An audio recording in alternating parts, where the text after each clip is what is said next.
За тэгээд хүмүүс нэг юм хэлэх хэрэгтэй байхаа ерөнхийлөгч энэ юу юм бэ гэх юм бол энэ шорон air conditionтэй шүү. Тэгээд тэр ч хав халуун биш. Агаарын хүргэлтийн системтэй. За Alcatraz юугаараа тойрцсон байгаа юм бэ гэх юм бол акулаараа. Өөр янз бүрийн фаны түүхүүд юу явж байгаа юм бэ гэх юм бол Mosquito Alcatraz.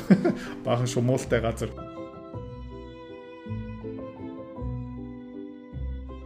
Монголчууд бид нэр 12 онд ямар инновац гаргасан бэ гэх юм бол засгийн газрын нэг цэгийн үйлчлэгээ гаргасан.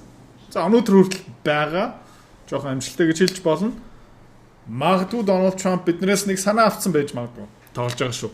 Дональд Трамп Америкчууд одоо юу гаргаж байгаа юм бэ гэх юм бол бас яг нэг цэгийн үйлчлэгээ. Ямар зорилготой юм бэ гэвэл хууль бусаар Америкт байгаа. За бас гэмт хэрэгтэнгүүдийг нэг цэгээр үйлчлээд шууд зөгөөд улсаасаа хөөгөө гаргах цэг юм шорон гаргацсан байгаа. За тэгвэл нэг юм онцгой. Амар cool. Брендингийн хувьд бол ерөөхдөө brilliant genius гэж хэлж болно. За энэ хаана юм бэ гэх юм бол Florida. Нэрэвчлээд хаана юм бэ гэх юм бол Everglades дотор. За Everglades юугаараа дүрцэн байгаа юм бэ гэх юм бол матраараа дүрцэн байгаа. За тэгээ энэ шоронгыг юугаар тойруулсан байгаа юм бэ гэх юм бол нэг нуур. За энэ нуур дотор юу байгаа юм бэ гэх юм бол матар байгаа. За ягаад энийг тавьсан байгаа юм бэ гэх юм бол шоронгоос хүмүүс зүгтах юм бол матрын хоол болно гэсэн үг. Тэгээд Дональд Трамп энийг яаж нэлж байгаа юм бэ гэх юм бол Crocodile Alcatraz. За юу юм бэ гэх юм бол хүмүүсийг ийш авчирна, баривчлагдана, хоригдно. Энэ дотор шүүх хурал болно.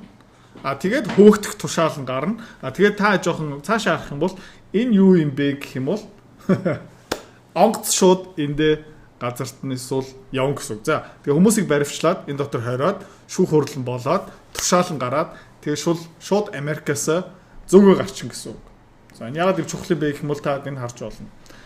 Энэ улаан зураас юу юм бэ гэх юм бол Америк улсад ажлын байртай болсон хүмүүсийн тоо. Ковид үеэр навс унсан байгаа. Гэхдээ та ингэ харж байгаа бол 2010 оноос ахуулаад гадаадд төрсэн хүмүүс хамаагүй илүү ажлын байртай болж байгаа гэсэн үг.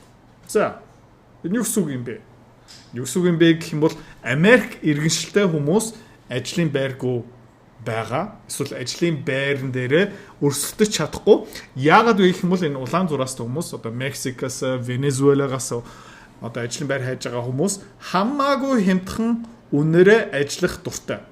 За тэгээд сүүлийн 15 жилийн хугацаанд юу болж ирсэн бэ гэх юм бол ер нь бол нэлээд шудраг бус нийгэм. Тэгээ Америкийн том групп компаниуд юу хийсэн бэ гэх юм бол хууль бусаар хүмүүсийг оруулж ирэхийг дэмжсэн. Яагаад вэ гэх юм бол тэд нар баг боолын цалингаараа ажиллах баг дуртай гэх юм уу та. Америкчууд мэдээж тийм дургу. За тийм учраас баг өнгөрсөн 15 жилийн хугацаанд Америкийн иргэншилтэй хүмүүсийн нийт ажлын байрын тоо дундаж орлого ерөөсөө өссөнгүй. За гэхдээ энэ хууль ёсаараа бас энэ гадны хүмүүсийг оруулж ирэхийг багасгачих юм бол юу болох юм бэ гэх юм бол ажлын байрын ажил авахчийн хомсдолд орно. Компаниуд ажил байж байгаа. Тэгээ хөдөө аж ахуйн салбар, зоч буудлууд дотор энэ тэнд ерөөхдөө хоосон ажлын байр зөндөө гарна. Гэхдээ хэм дунаар ажиллая гэсэн хүмүүс нь цөөрнө. Тэгээ компаниуд юу ёстой юм бэ гэх юм бол шудраг цалин өгөх ёстой болно. Тэгээ сонирхолтой юм бэ гэх юм бол өнгөрсөн 3 сарын хугацаанд Америк ажилтнгийн дундаж цалин эргээд өсөж байгаа. Окей. Төсөөлөө үзэж байгаа. Монголын барилгын салбар, үйлчлэлийн салбар дээр бид нэр 20,000, 30,000 хойд солонгос хүмүүсийг оруулаад ирчлээ гэж бодъё л та. Тэд нар баг сарын 100-150 доллараар ажиллахад баг бэлэн байгаах. Хоолыг өгчих юм бол. Яг гэх юм бол тэр 100 доллараа буцаагаад нутглуугаа явуулчихна. За тэгээ юу болох юм бэ гэх юм бол Монголд ажил хиймээр байгаа хүмүүс 150 долларын цалингаараа ажиллахгүй. Тэгээд юу болж байгаа юм бэ гэх юм бол манай улсын дундаж орлого буурна. Компаниудын тэр хөвцөө эзэмшний нөгөө капиталистуудын ашиг өснө гэсэн үг. За тэгээд Трамп тодорхой хэмжээгээр энүүгээрээ дамжуулаад юу хийж гинэ гэх юм бол сонгуулийнхаа амлалтаа биелж байгаа. За тэгээ иймэрхүү төрлийн шорон бас энэ тэнд шинээр бас барьж байгаа. Энэ дотор шууд шүүх орцсон байгаа. Цагдаагийнхан орцсон байгаа. Тэгээд шууд зөөгөөд хөөгөө гаргацдаг бас функцтэй. Өөр нэг амлалт Трамп биелүүлсэн юу юм бэ гэх юм бол хууль бусаар Америк руу нэвтэрж байгаа хүмүүсийн тоогийг бараг нойлцсон. Та ингэ харж байгаа юм бол өнгөрсөн 3 жилийн хууль бусаар хэдэн хүмүүс орж ирсэн бэ ингээ статистик байна. Тэгээд Дональд Трамп ирэх барьснаас хойш навс унсан. Ерөөдөө хүмүүс нь ирэхгүй байгаа. За тэгээд Crocodile Alcatraz-аас бас болж явж байгаа юм бэ гэх юм бол хүмүүс бас тодорхой хэмжээнд айж эхэлж байгаа. За тэгээд ийшээ аялахаас өмнө Дональд Трамп энэ тухай юу ярьсан бэ гэдээ зүгээр сонирхоод сонсъё. Ямар мэргэжлэр сурах уу? Чи өөрөө хүүхэд чинь мэдээж хамгийн өндөр цалинтай орлоготой мэргэжлэрээ төгсөх ёстой. За хамгийн өндөр орлоготой мэргэжил юу юм бэ гэх юм бол одоо программист, software engineer. Би одоо хүмүүс 3 4 5 сая төгрөгийн цалин санал болгосон ч программист над дээр ирдэггүй. Амар ядаргаатай. Яг их мэт тэр тим өндөр эрэлттэй. За санхүү эдийн засгийн сургууль санхүүгийн хичээл зааснаа хажуугаар нь заяа. Тэ?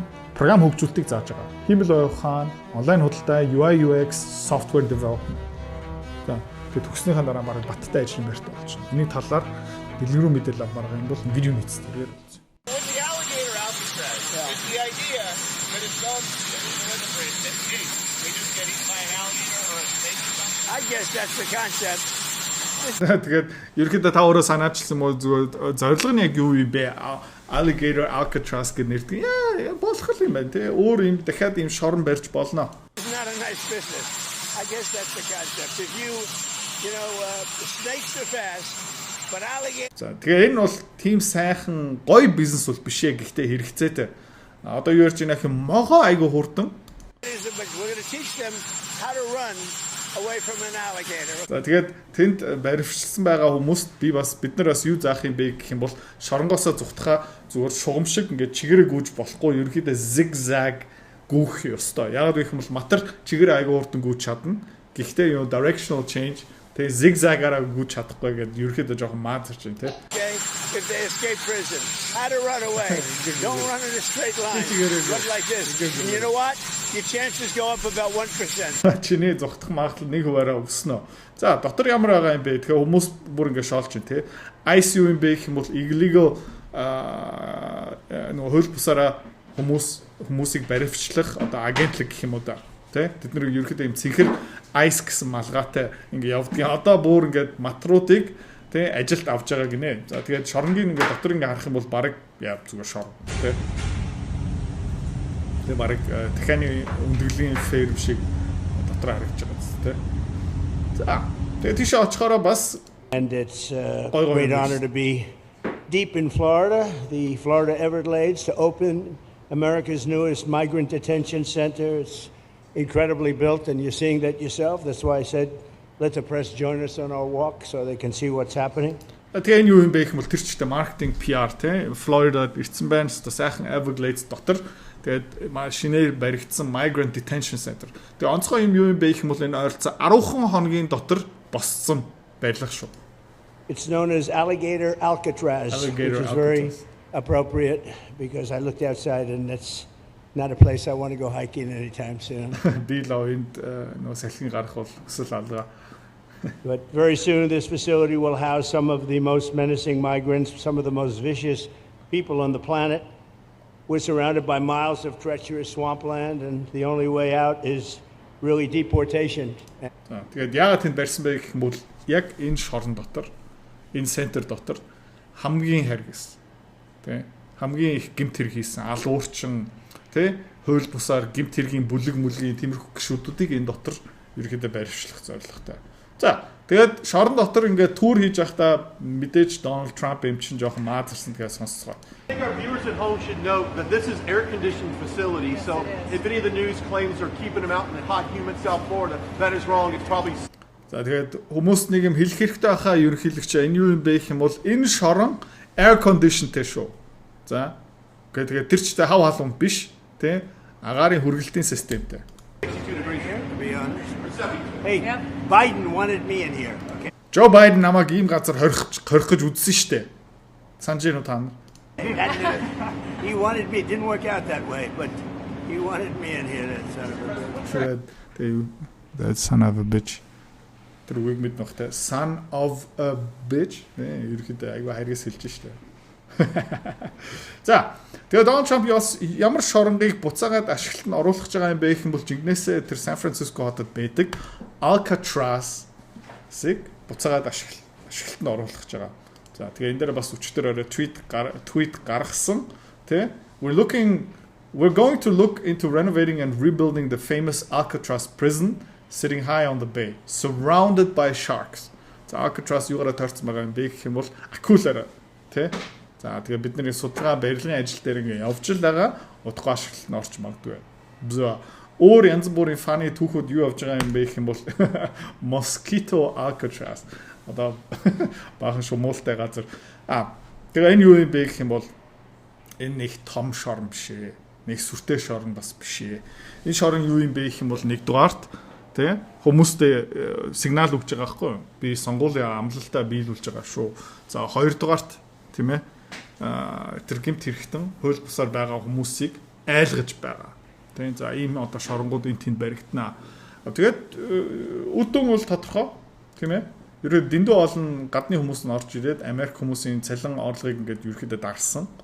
Тийм Америк хүний дундаж орлого инфляцийг ингээ устгах юм бол өнгөрсөн 25 жилийн хугацаанд бараг өсөөгүй. Одоо жирийн иргэний тий тэгээд хууль бусаар хилээр нэвтэрж байгаа хүмүүсийг тэр урсгалыг тас зогсоосон.